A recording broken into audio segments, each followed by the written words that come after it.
My name is Darko Mitevski.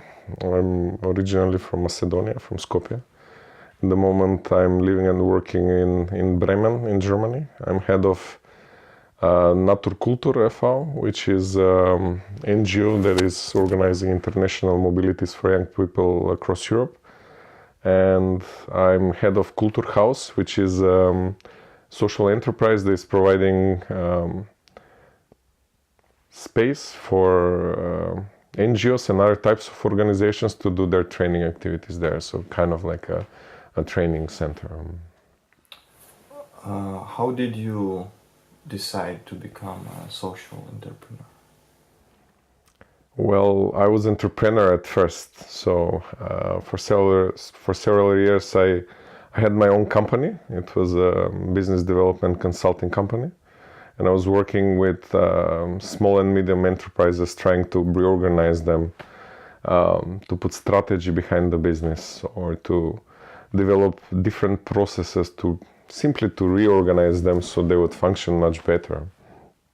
And I realized that many of the organizations that I'm working in as a consultant, like they were value-less organizations. So basically the only thing that they cared about is the profits that they're making. So there was no care for employees or no care for the consumers. So basically they were running their own business ideas and they were making money, and I couldn't work for that kind of organizations anymore. So basically I decided to quit one day, and I knew that that would mean that I would get 10 to 20 times less income, and I knew that I would have to build from the beginning, to start from zero. But I also knew that I'm going to work in teams that I choose, with people that share my values, and then we're going to provide development opportunities for other people, and then we're just going to be making the world to be a better place. So that's why I kind of shifted into social entrepreneurship. So. But for the most of people, it's completely okay to work for the money, not to thinking about what the organization is doing. Why for you it was different? Was it did it come from a family, or why you have this? I wouldn't say it's the family.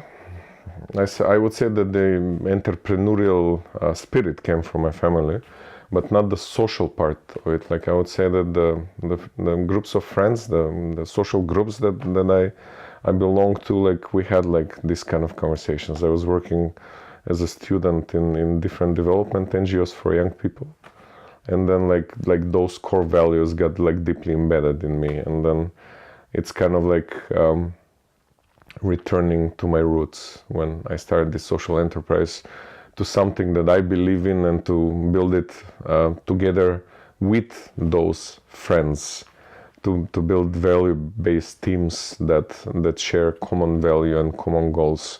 And then that's why both organizations are developing so quickly. You said before starting social entrepreneurship, you already had a company. How does it affect? Is it helping you? How it's connected with what you're doing now? Yeah, I think it's helping me a lot, because like most of the organizational management I learned there, also in other things, but yeah, kind of I learned all the things that I like to do, and I learned all the things that I don't like to do. So it's kind of a mix between the two things. And for example, I also learned like which compromises I don't want to do, so it's kind of crucial that I had that kind of insight of running company and like consulting big companies, like to how to run their businesses. I kind of realized which compromises I don't want to make. So how many people involved into the organization? To be sincere, no one is full-time.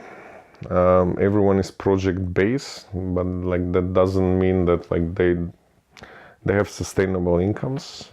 We are 4 people that we are working full-time, and we have around 10 to 12 people that are working on part-time basis, like on different parts of the year. They come in and they came out, because based on the structural funds that we receive as funding, like we had to make this kind of like rotating platform organization that would suit the incomes that we get, and therefore like be able to have like different kind of profiles of people working for us. And probably there are around 30 volunteers that every now and then help with different kind of activities. Some of them are paid, some of them are volunteering. So.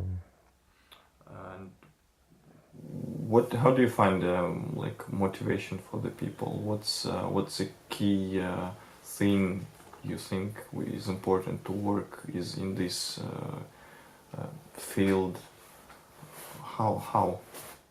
It's value-based teams, value-based organization that we connect for the same reasons, and then we don't have like hierarchy. So I'm having a style of horizontal leader. I don't tell people what to do. I'm not doing micromanagement, and I'm not checking their schedules. It's kind of based on their own responsibility and of their own flexibility. And basically what we are trying to do is to find people that have talents that suit the needs of the organization, and then we incorporate them into the organization where they can utilize their talents and grow the same way that the organization is doing. So with their own development, the development of the organization, kind of it's a win-win situation for both. So when you have like that kind of setup, it's very easy to run a social enterprise where you have like people who are there for the right reasons, and then like you share common values, and then everything else is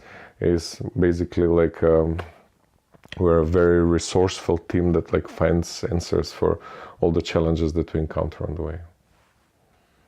Itself, social entrepreneurship is a very broad term. Talking about NaturKultur, what you are focusing on, what's specialization, if I can say so? Well, there are different kinds of definitions of social enterprises, and we have two different types of social enterprise.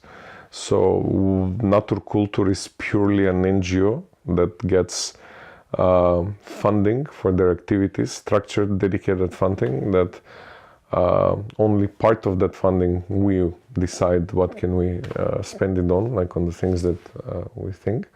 But through the years, we developed Kultur House, which is a social enterprise for profit. But a part of the business is there are several kinds of goals.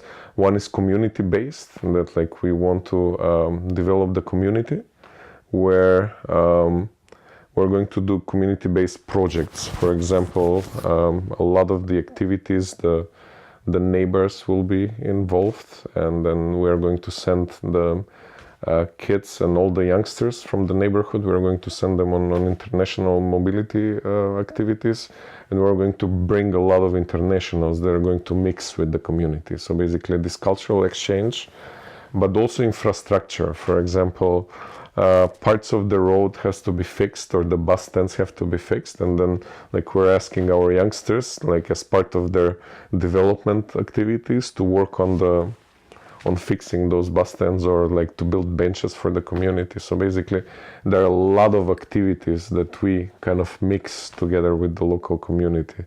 Also the plan is to continue working with the schools, where on regular basis we have the pupils to come here, and then they learn different kind of things as part of their extracurricular activities. So it's not only about the profit. The profit is kind of like the idea is that the social enterprise kind of supports the NGO into further development, so we can kind of guarantee full-time salaries and things like this. And on another side, it's going to be projects that like the broader community is going to benefit from, and also the NGOs. Like one of the key goals of why we're doing this is to support all small and medium NGOs that don't have the capacity to run their projects in different sorts of venues, and then like the same struggles that we had, like let's say 5 years ago.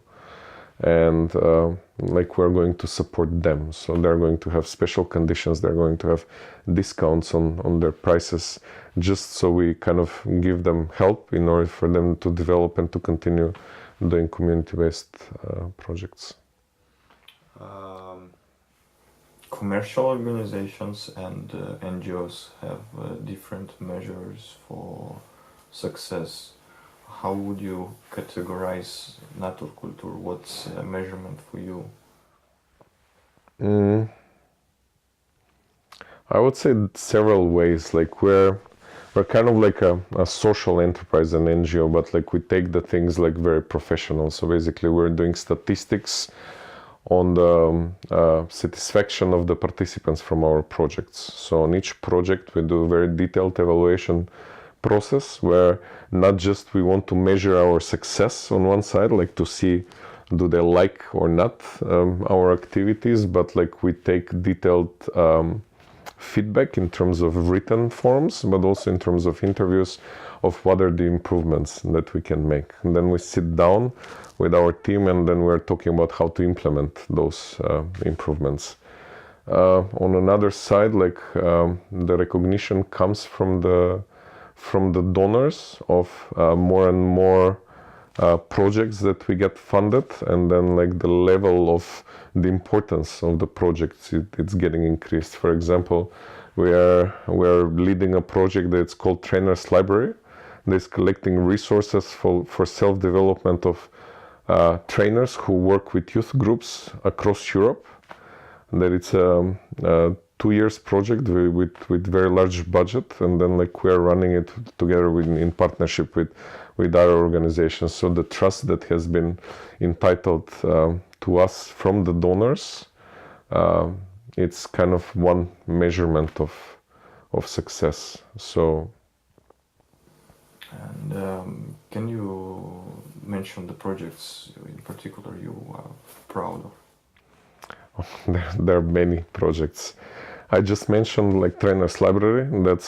We believe that like when we create this platform, that there are going to be self-development resources for nearly 6.5 million youth workers and social workers. They're working with youth on the whole territory of Europe. We believe that the quality of the youth work is going to increase when we have more educated youth workers.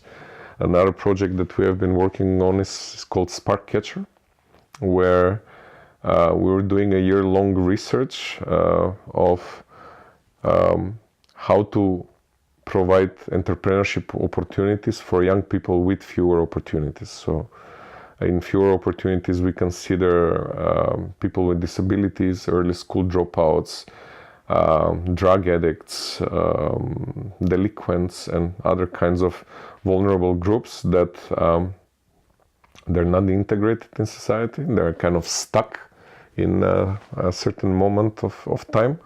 And then with helping them to discover what their talents are and providing entrepreneurial opportunities how to utilize their talents, we're trying to reintegrate them into society. So we're going across Europe and collecting that kind of stories, and then we have some that we made videos, we put them on camera, like we collected the resources, and then like these resources, these materials are being used right now to work with other people with fewer opportunities and in order to integrate better in society.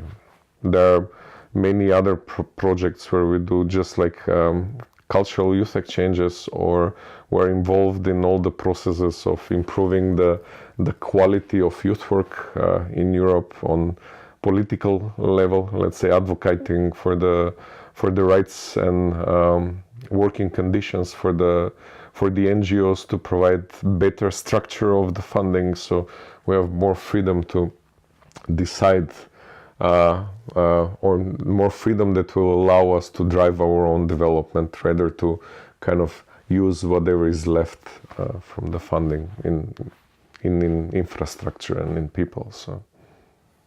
And what would you suggest or advise people who would like to start social entrepreneurship company?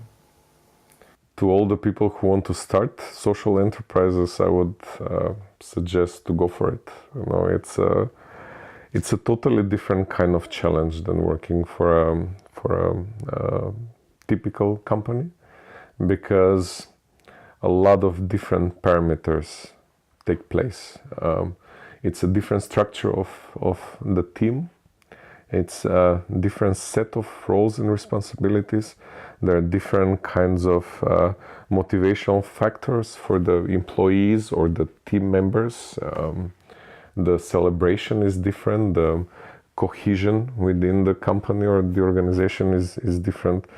I've read a lot of papers, and everyone was telling me that it's just like going to be a big failure trying to build organizations with friends, but like we are still running and doing a lot of activities. We are like very recognized for our work, and our organization or our system is based on integrating friends or creating friendships, and not just co-workers. So we have like different sets of values embedded in our organizations, and it's a totally different playground. It's totally challenging, and we change the world. You know, it's not a joke. It's like we have concrete examples and concrete like proofs of young people that their life took a different path after coming to our projects, or the influence of our projects to different kinds of social groups. So it's very beneficial, and kind of it's priceless experience. So.